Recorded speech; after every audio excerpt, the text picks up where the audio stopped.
সুপ্রিয় সপ্তম শ্রেণীর শিক্ষার্থী, আজকে তোমাদের গণিত বইয়ের অনুশীলনী 1.1 পৃষ্ঠা নাম্বার 8 5 নাম্বার যে অঙ্কটি আছে, কত বলছে দেখো।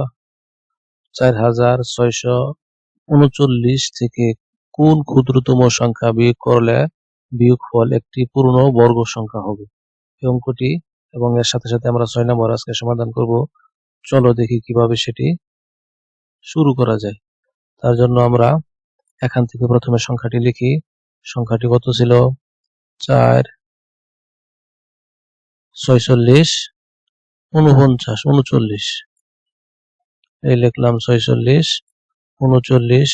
এখন আমাদের এটাকে জোড়া ধরে কাজ করতে হবে। এই হলো একটি জোড়া, এই হলো আরো একটি জোড়া। তাহলে এটাকে ভাগ প্রক্রিয়া আমরা করি। প্রথম জোড়াটুকু যদি নেই তাহলে 46, এই দুইটা। এখন যদি আমরা এই দুইটা কোন সংখ্যা দিয়ে কতবার নিতে পারি দেখো।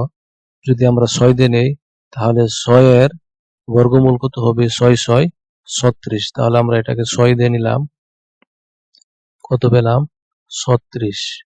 এখন প্রশ্ন হলো যে আমরা এটা তো আরো বেশি নিতে পারতাম, যেমন 6 7 42, যেহেতু এখানে 46 আছে, কিন্তু না।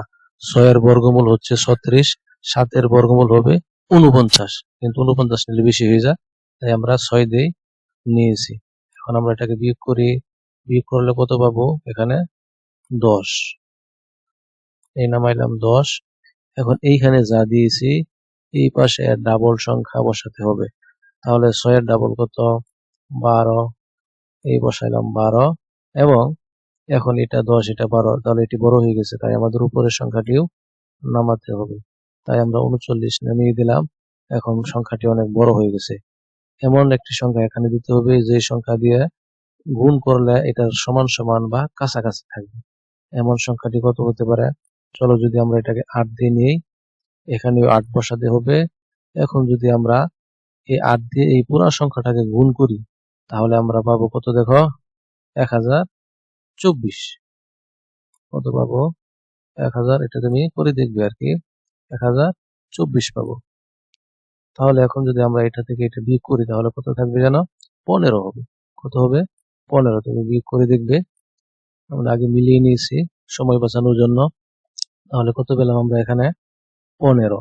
এখন আমরা কি লিখবো দেখো? অবশিষ্ট কত রইলো? 15, তাই না? তাহলে এখন আমরা লিখবো এই কথাটুকু, অতএব, এই যে এটি তো এখানে একটি 2 মনে হয় বেশি হয়ে গেছে, আমরা কেটে দেই।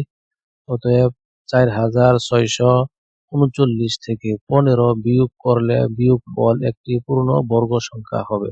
এখানে বলছিল কোন ক্ষুদ্রতম সংখ্যা বিয়োগ করলে, তাহলে কোন ক্ষুদ্রতম সংখ্যা আমরা এখানে পেলাম? এই 15। তাহলে কি লিখবো? যে অতএব, এই যে অতএব 15 বিয়োগ করলে বিয়োগফল একটি পূর্ণ বর্গ সংখ্যা হবে। উত্তর 15।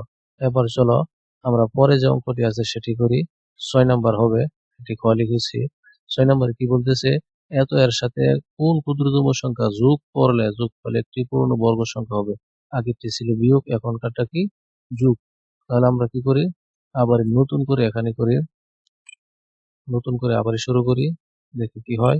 আগের মতো করে আমরা এখানে আবারও সংখ্যাটি লিখবো, কত? 5605 লিখে 5605 লিখলাম। এখন দেখো এটাকে আমরা জোড়া করি। এটাকে যদি আমরা জোড়া করি তাহলে প্রথমে হইতেছে এই জোড়া, পরে হইতেছে এই জোড়া। প্রথম জোড়াতে কত পেতেছি আমরা? 56। এই 56কে আমরা 7 দিয়ে যদি নিয়ে, আগে বলছিলাম 6 এর বর্গ 7 এর বর্গ, 7 এর বর্গ কত? 7 7 49। তাহলে আমরা কত পেলাম? এই 49। এখন দেখি আমরা এটাকে বিয়োগ করি। বিয়োগ করলে কত হবে?